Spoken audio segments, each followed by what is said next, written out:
The man who just spent 2 years recording an entire triple album rollout dedicated to someone he claims does not matter has accidentally proven the exact opposite of every word he has ever said about not being bothered. And the people running defense for him online have now made a mistake so fundamental that it does not just embarrass them individually, it exposes the entire architecture of denial they have been operating inside since the summer of 2024. Because here is what nobody is connecting. The lawsuit these fans are waving around as proof that Kendrick Lamar is a thief is not about lyrics at all. It never was. And the 4-beat count-off they are crediting to Drake as some kind of cultural gift to Pharrell Williams is a production signature that predates Drake's entire career by a decade. These are not opinions. These are verifiable, documented facts that a 5-minute Google search would have dismantled before a single video was recorded. But that is not what happened. What happened is that an entire fan base took headlines, captions, and synopses written by other people who also did no research, ran with them as gospel, and broadcast their ignorance to millions of people while calling themselves defenders of hip-hop culture. And when I get to the breakdown of why every single one of these narratives traces back to the same psychological projection mechanism, when I walk you through how every accusation these fans have leveled at Kendrick Lamar is a documented, proven behavior of the artist they are defending, you are going to understand why this is not a debate about bars or beef anymore. This is a case study in what happens when a fan base becomes so untethered from reality that they start serving as the prosecution in a trial where their own client is the one on the stand. And the worst part for them? The evidence was never hidden. It was sitting right there in the public record, in the chart data, in the court filings, in the Grammy history, and in the very songs they claim nobody remembers. They just never bothered to look.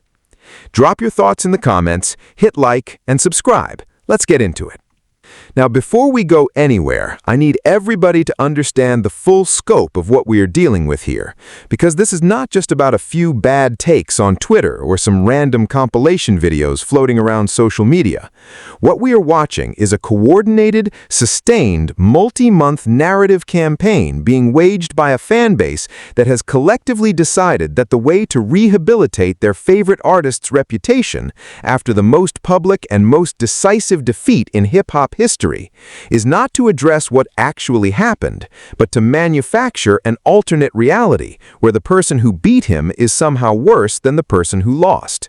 And the reason this matters right now in this specific moment is because Drake just released 3 albums simultaneously on May 15, 2026, Iceman, Habibti, and Maid of Honor.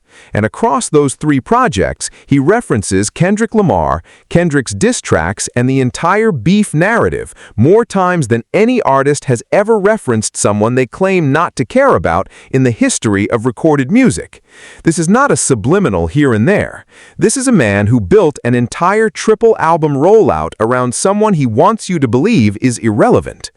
Let me be very clear about the stakes here, because there are multiple levels, and I do not want anybody to lose the thread. On a personal level, we are talking about an artist whose entire post-beef identity has become defined by the person who dismantled him. Drake's last 2 years of output, from the legal filings to the interviews to the music itself, have been almost exclusively about Kendrick Lamar. That is not the behavior of an unbothered person. That is the behavior of someone who is stuck. On a cultural level, what we are watching is a fan base actively trying to rewrite the outcome of a beef that was settled not just on wax, but on the biggest stage in the world, the Super Bowl LIX halftime show on February 9, 2025, where Kendrick Lamar performed Not Like Us to a global audience of over 100 million people, while Drake was nowhere to be found. That is the cultural reality these stans are trying to erase. And on a systemic level, which is where this gets really interesting, what we are looking at is a machine, a radio infrastructure, a label apparatus, a media ecosystem that spent nearly 2 decades propping up one artist at the expense of an entire generation of talent. And now that the machine has been exposed, the fan base of that artist is trying to convince everybody that the exposure itself is the conspiracy. That is what we are dealing with. And the question that drives everything in this video is simple but devastating. If the evidence for every single accusation against Kendrick Lamar falls apart under even the most basic scrutiny, what does that tell you about the people making the accusations? And more importantly, what does it tell you about what they are actually trying to protect? So, let us start with the surface evidence, because this is where the stand's entire case collapses before we even get to the deeper layers. The first and most prominent claim they've been pushing is the Bill Withers lawsuit. They're citing this as proof that Kendrick Lamar is a lyric thief. They put it in their compilation videos, they reference it in their commentary clips, and they speak with this absolute certainty as if they have read the actual court filing. They haven't, because that lawsuit, which was filed in 2016, is not about lyrics at all. It's about a sample. According to reporting from The Guardian, Billboard, and Pitchfork, the lawsuit alleges that Kendrick's track I Do This used a sample of Bill Withers' 1975 song Don't You Wanna Stay without permission. A sample, not lyrics, not a stolen verse, not a stolen hook, a musical sample that was allegedly not cleared. Now, does everybody understand how categorically different those two things are?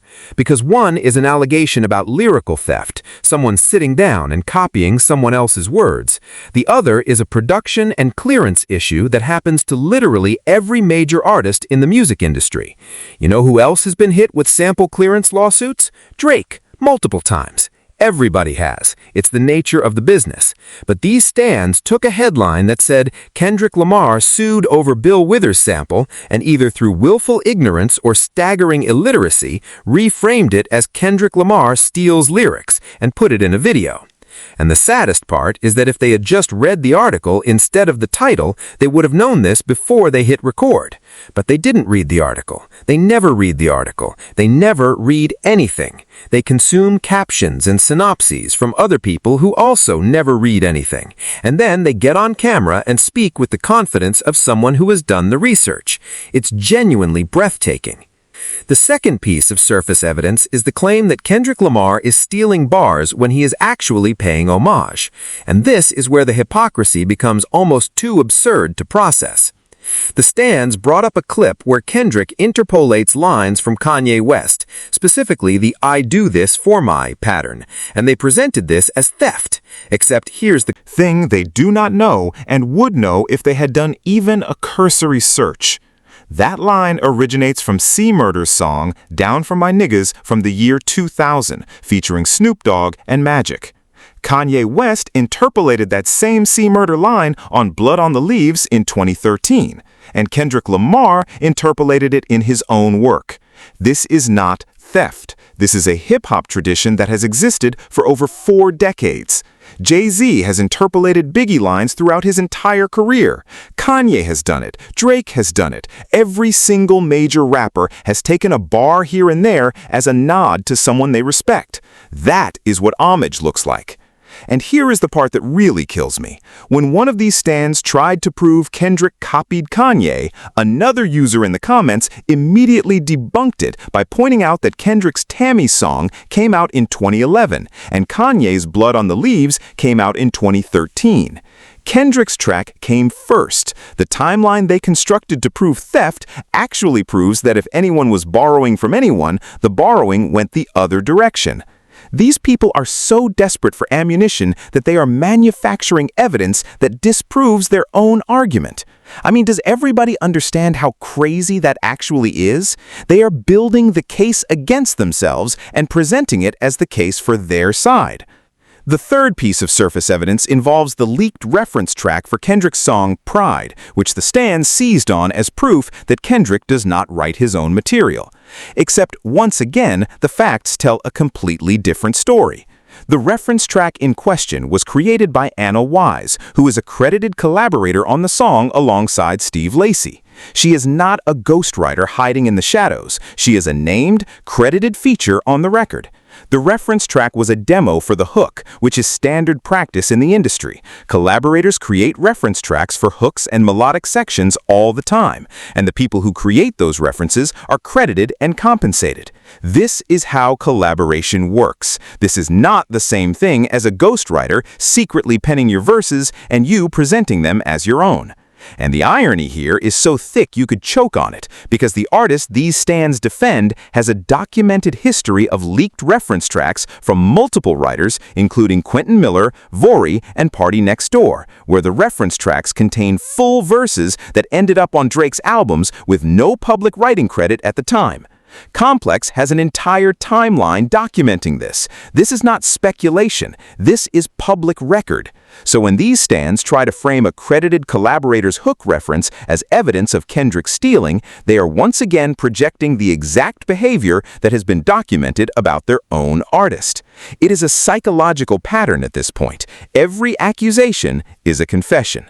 The fourth piece of surface evidence is the claim that Drake gave clout to Pharrell, because according to these stans, nobody was talking about Pharrell's 4-beat count-off before Iceman. And I need everybody to sit down for this one, because the level of ignorance required to make this statement is genuinely historic. Pharrell Williams' 4-count intro is his signature production tag for over 2 decades. It is one of the most recognizable producer signatures in the history of recorded music. Genius did an entire video cataloging it. There is a complete Spotify playlist collecting every instance of it. It appears on songs dating back to the early 2000s, Clips's Grindin', Snoop Dogg's Drop It Like It's Hot, and dozens of other records that were defining hip-hop production while Drake was still on a teen drama in Toronto. The 4-count is Pharrell's calling card, the way a painter's brushstroke is theirs. It is a production choice, an artistic signature, and the fact that Drake stans do not know this shows that they are not fans of hip-hop. They are fans of Drake. There is a difference, and the difference is that hip-hop fans know who Pharrell is and what his production signatures sound like. Drake fans think Drake invented things that existed before he had a career. And the truly maddening part is that on Whisper My Name from Iceman, the production choice these stans are crediting to Drake as some kind of gift to Pharrell may well have been Pharrell's own artistic decision as the producer, because that is literally what producers do. They make production choices based on their own vision. Drake did not hand Pharrell his own signature and call it a gift. That is like someone giving you your own shoes and demanding a thank you. And oh, do I have more for you, because everything I just covered is the surface stuff, the things that collapse under 30 seconds of fact-checking. What is coming next is where this story shifts from funny to genuinely revealing, because we are about to get into the cultural evidence, the reactions from people who are actually in the industry, the statements from artists who have worked with both of these figures, and the behavioral patterns that tell you everything you need to know about who's telling the truth and who is running a con. The stans are really not going to like this next section, and honestly, that's exactly why you need to hear it. So, let us talk about the cultural evidence, because this is where the picture starts to come into focus in a way that no compilation video can distort. The first piece of cultural evidence is the most obvious one, and yet the stans keep pretending it doesn't exist. Not a single artist of any significance jumped out the window to defend Drake during the beef. Not one.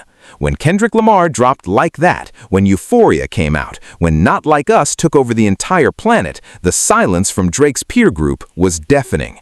Now, Drake himself has acknowledged this. After the beef, he publicly thanked the collaborators and friends who stood by his side and did not switch up on him, which was reported by both Complex and Billboard. And I want everybody to think about what that statement actually means. When you have to publicly thank people for not abandoning you, you are implicitly confirming that a significant number of people did abandon you. And we are not talking about casual acquaintances. We are talking about industry peers, fellow artists, people who Drake claims to have helped and given platforms to over the years. If this man has done as much for other artists as his stans claim, if he's the main character of hip-hop who built careers and put people on, then why did the entire industry watch him get dismantled on wax and collectively decide to sit this one out?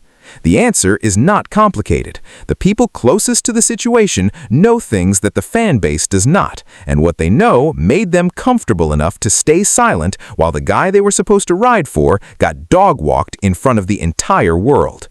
The third piece of cultural evidence is DJ Charisma's testimony about radio manipulation, and this one is critical because it directly contradicts the Stan's narrative that Drake is some kind of industry outsider who gets no institutional support.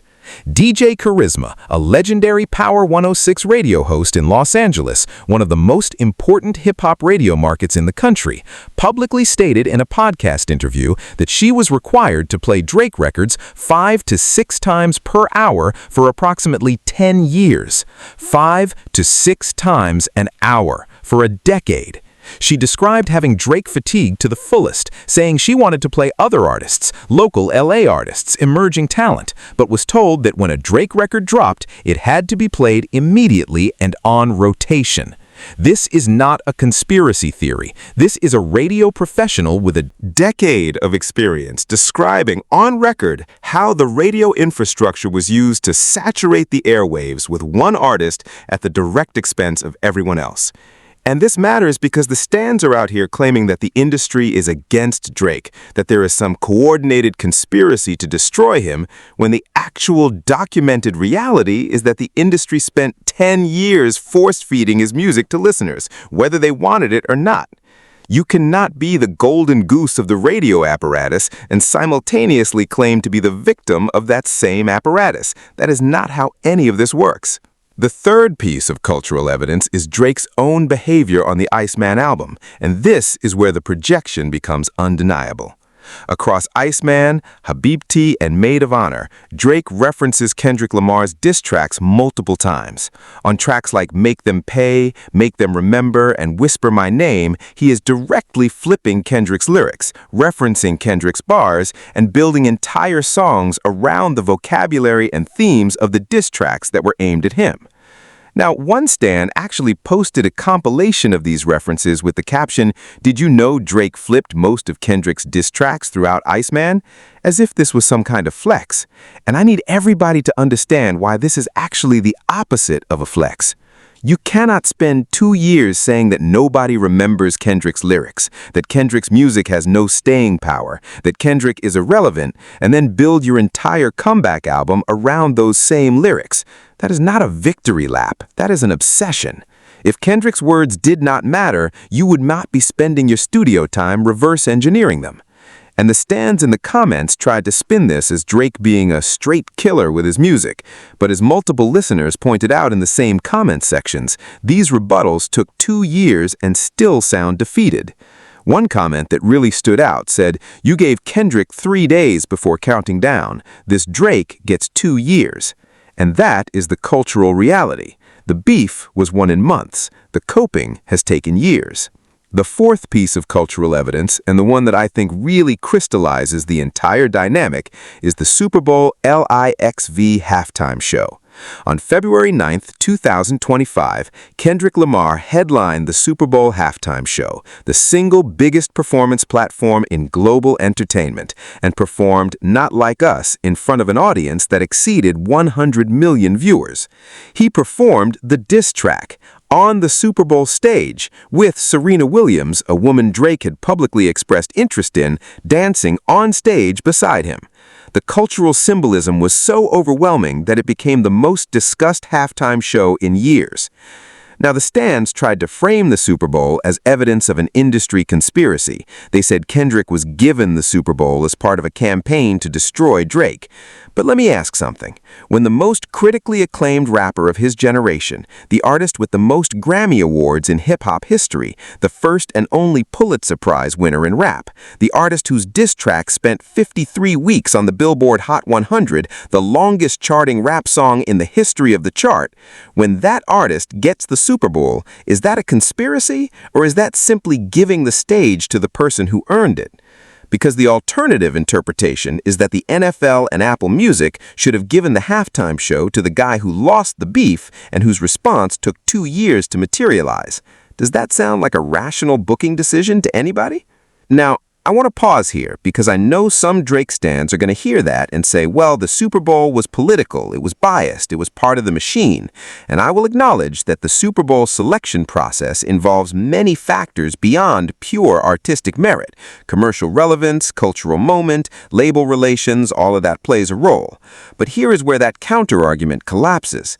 Even if you strip away every single piece of institutional support, every Grammy, every chart record, every Super Bowl, even if you take all of it away and just look at the music, just look at the diss tracks themselves, Kendrick Lamar still won the beef on the merits. Not Like Us was a cultural phenomenon independent of any platform. It was being played at clubs, at weddings, at sporting events, in grocery stores. It transcended hip-hop and became a pop culture event.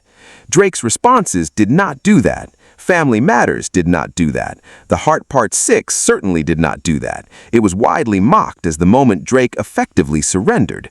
So even on the pure musical level, the level where none of the institutional arguments apply, Kendrick still won.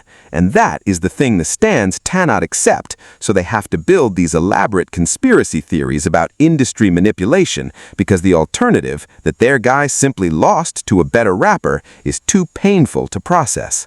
And that brings us to the pattern interrupt, because everything I have told you so far is the surface and the culture. What I am about to walk you through is the system, the machine, the infrastructure that made all of this possible, that created the conditions for a fan base to become this detached from reality, and that is now being exposed in real time. And I promise you, when you see how these three systemic layers connect, you are going to understand why this was never just about a rap beef.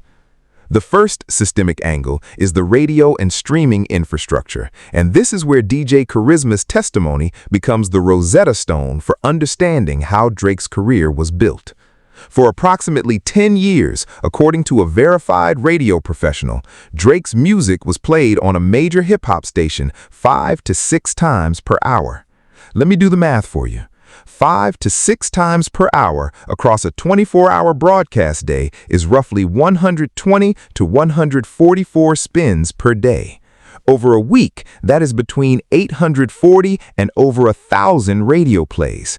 Over a year, that is tens of thousands of radio impressions on a single station in a single market. Now, multiply that across every major radio market in the country, because if Power 106 in Los Angeles was operating under this mandate, you can be virtually certain that every other major market station was operating under a similar one. This is how you build a perception of ubiquity. This is how you make someone feel inescapable. It is not organic. It is not a reflection of pure audience demand. It is a programmed saturation strategy executed through radio programming directors who answer to label relationships and advertising dollars. And when that same artist's fan base turns around and says the industry is against him, they are either lying or they have no idea how the industry that built their favorite artist actually functions.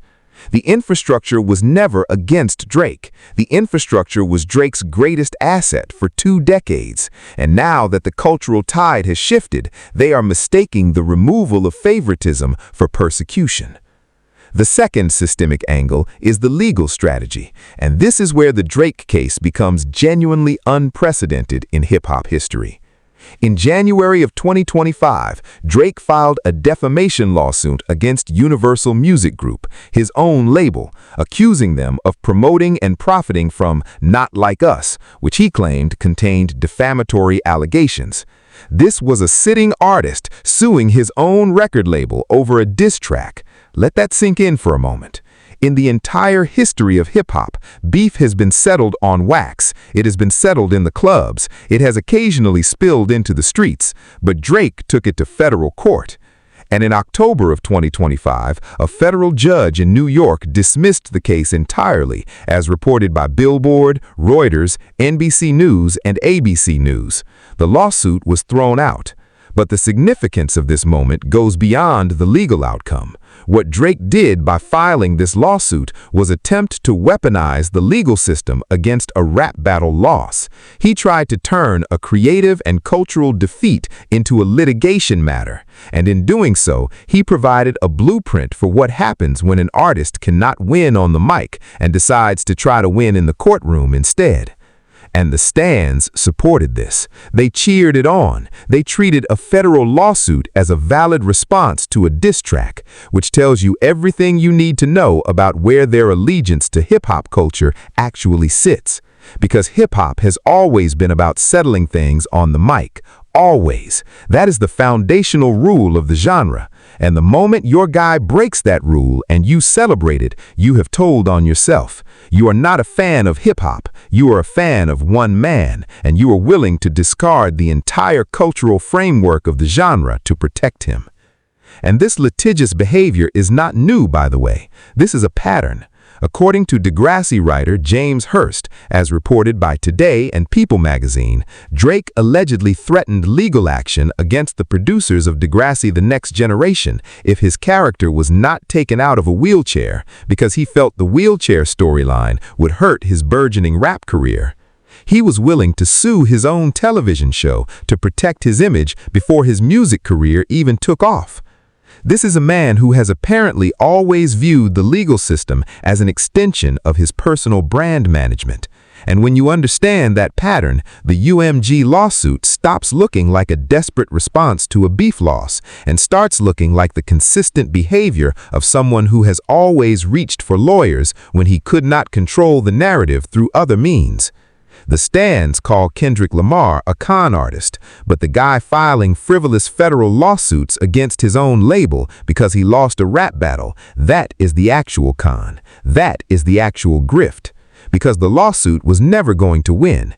It was filed to create the appearance of a legal controversy, to give the fan base something to point to and say, see, he's fighting back. It was performance art disguised as litigation. And this systemic angle is the narrative manufacturing apparatus, and this is the layer that ties everything together.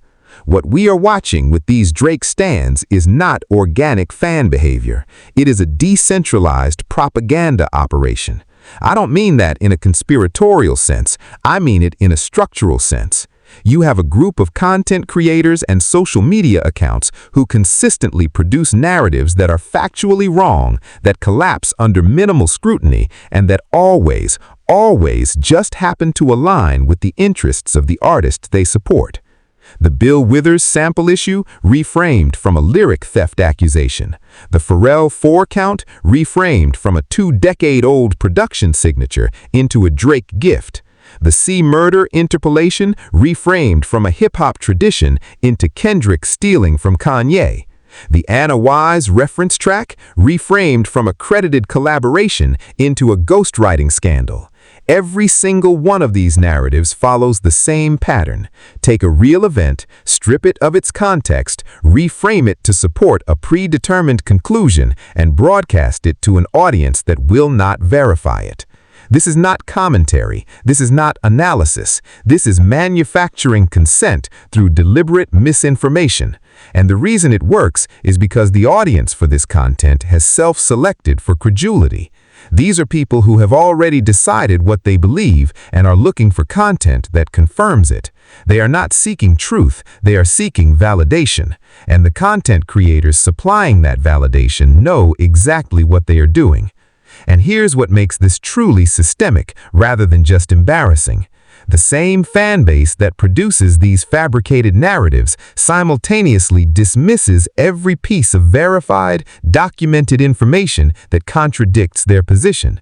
The 53 weeks Not Like Us spent on the Hot 100, dismissed. The 22 weeks GNX spent at #1 on the top rap albums chart, breaking Pop Smoke's record, dismissed. Luther becoming the longest-running #1 in the history of the Hot Rap Songs chart, dismissed. 27 Grammy Awards, the most for any rapper in history, dismissed. A Pulitzer, the first and only one in hip-hop history, dismissed. A Super Bowl halftime performance in front of over 100 million people, reframed as a conspiracy. You cannot engage with someone who operates this way because they are not operating in a shared reality. They have constructed a parallel information ecosystem where Drake is always the victim, Kendrick is always the fraud, and no amount of chart data, award recognition, or cultural evidence will ever penetrate the barrier. That is not fandom, that is a cult. And I don't use that word lightly. I use it because the behavioral pattern matches the clinical definition. A group that maintains beliefs that are contradicted by evidence, that isolates itself from contrary information, and that attacks anyone who challenges those beliefs as an enemy of the group. So here's the truth bomb. The single most revealing fact in this entire saga is not anything Kendrick Lamar did. It is not anything Drake said on Iceman. It is not the lawsuit or the radio testimony or the chart records. The most revealing fact is this. Every single accusation that these Drake stans have leveled against Kendrick Lamar is a documented, proven behavior of the artist they are defending. They accuse Kendrick of stealing lyrics. Drake has documented reference tracks from multiple writers leaking for years, with verses appearing on his albums that were written by other people. They accuse Kendrick of being litigious and weaponizing the legal system. Drake filed a federal defamation lawsuit against his own label over a diss track and allegedly threatened to sue his own television show before his career even started. They accuse Kendrick of being a manufactured industry product. Drake was the beneficiary of a radio saturation campaign that force-fed his music to listeners 5 to 6 times an hour for a decade. They accuse Kendrick of not writing his own material. Drake has the most extensively documented ghostwriting allegations in modern hip-hop history, with a complex timeline, leaked reference tracks, and named writers. They say Kendrick's music has no staying power. Drake just spent an entire triple album referencing Kendrick's lyrics because those lyrics clearly have more staying power than anything Drake has produced in the last 2 years. Every single accusation is a mirror. Every single charge is a confession. And this is not my opinion. This is what the public record demonstrates when you actually read it instead of reading headlines about it. The psychological term for this is projection. It is when a person or a group attributes their own unacceptable thoughts, behaviors, or characteristics to someone else as a defense mechanism. And what we're watching with this fan base is projection at an industrial scale. They cannot defend Drake on the merits of these accusations because the accusations are true of Drake. So instead, they take those same accusations and attach them to Kendrick Lamar, hoping that if they scream loud enough and produce enough compilation videos, the audience will not notice that the evidence they are presenting actually points directly back at their own guy. And for a while, it worked. For a while, the volume of content overwhelmed the ability of casual viewers to fact-check each claim. But that era is over. The information is too accessible now. The court filings are public. The chart data is public. The Grammy records are public. The radio testimony is on video. The Degrassi writer's account is published in mainstream outlets. You can verify every single thing I have said in this video with a 5-minute search. And that is why this narrative campaign is collapsing. Not because someone debunked it with a clever argument, but because the facts were never on their side, and the facts are now too easy to access for the fabrication to survive. And I want to be clear about something here because I think it matters. I am not saying Kendrick Lamar is perfect. I am not saying he has never been involved in a legal dispute or that every bar he has ever written is completely original. Every major artist deals with sample clearance issues. Every major artist interpolates lines from other artists as homage. That is the nature of hip-hop. The difference is that when Kendrick interpolates a C Murder line, it is part of a 40-year tradition of paying respect to the artists who came before. When Drake has reference tracks leak with full verses written by other people, that is a fundamentally different thing. One is a cultural practice. The other is a production practice that calls into question the authorship of the work. And the stans know this. They know the difference. They just cannot afford to acknowledge it because acknowledging it means acknowledging that the artist they have built their entire online identity around has a more serious version of every problem they are projecting onto Kendrick. Can we have the real conversation now? Because I've been saying this for a long time, and at this point, the evidence is not just overwhelming, it's redundant. Every new compilation video, every new exposed clip, every new conspiracy theory from this fan base just adds another layer to the same projection pattern. And the more they produce, the more obvious it becomes to everyone watching. So where does this leave us? It leaves us with Kendrick Lamar standing in a position that no amount of manufactured narrative can touch. This is a man who has 27 Grammy Awards, the most of any rapper in the history of the Recording Academy. He has a Pulitzer Prize for music, an award that had never been given to a hip-hop artist before and has not been given to one since. His album GNX spent 22 weeks on #1 on the Billboard Top Rap Albums chart, breaking the all-time record previously held by Pop Smoke. His song Luther, a collaboration with SZA, became the longest-running #1 in the history of the Hot Rap Songs chart. Not Like Us spent 53 consecutive weeks on the Billboard Hot 100 chart, the longest-charting rap song in the history of the chart. He headlined the Super Bowl Elsa 9 halftime show and performed the diss track that ended the beef on the biggest stage in global entertainment. And he did all of this while Drake was filing lawsuits, recording triple albums full of references to Kendrick's lyrics, and watching his own fan base make a public spectacle of their collective detachment from reality. One person makes music that breaks records and defines a cultural moment. The other makes music about the person who broke records and defined a cultural moment. That is the contrast. That is the entire story in one sentence. And here's the thing that I think really settles it.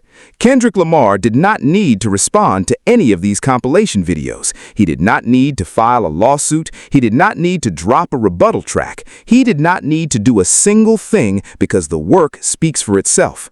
The chart positions speak for themselves. The awards speak for themselves. The Super Bowl speaks for itself. When you are the most decorated rapper in Grammy history, when you have a Pulitzer Prize on your shelf, when your diss track becomes the longest charting rap song ever and then gets performed at the biggest stage in global entertainment, you do not need to rebut a compilation video made by someone who didn't read past a headline. The work is the rebuttal. The success is the response. And that is what discipline looks like. That is what integrity in this genre looks like. It is not screaming on social media. It is not filing federal lawsuits. It is not building your entire post-beef discography around someone you claim not to care about. It is going to the studio, making undeniable music, letting the culture decide, and watching the culture decide correctly. Because the culture did decide. It decided at the Grammys, it decided on the Billboard charts, it decided at the Super Bowl, it decided in the comment sections of those very compilation videos where regular fans are debunking the stands' claims faster than the stands can make them. The right person is still winning, and no amount of fabricated narrative is going to change that. Now, this is only the start, because what we are watching right now is not the end of this saga, it is the middle of it. Drake has 3 new albums out, and he's already teasing more content, which means the references to Kendrick are going to keep coming, and the stands are going to keep producing their revisionist compilation videos in response. There are also reports that Drake's legal team is exploring additional avenues after the UMG dismissal, which means we may see another round of litigation theater designed to create the appearance of a legal controversy where none exists. And on the other side, Kendrick Lamar is still actively touring and breaking records, with GMX continuing its historic chart run, and new milestones being set seemingly every few weeks. The gap between what is actually happening in hip-hop and what the OVO fan base claims is happening is only going to widen, and the content they produce to bridge that gap is only going to get more divorced from reality.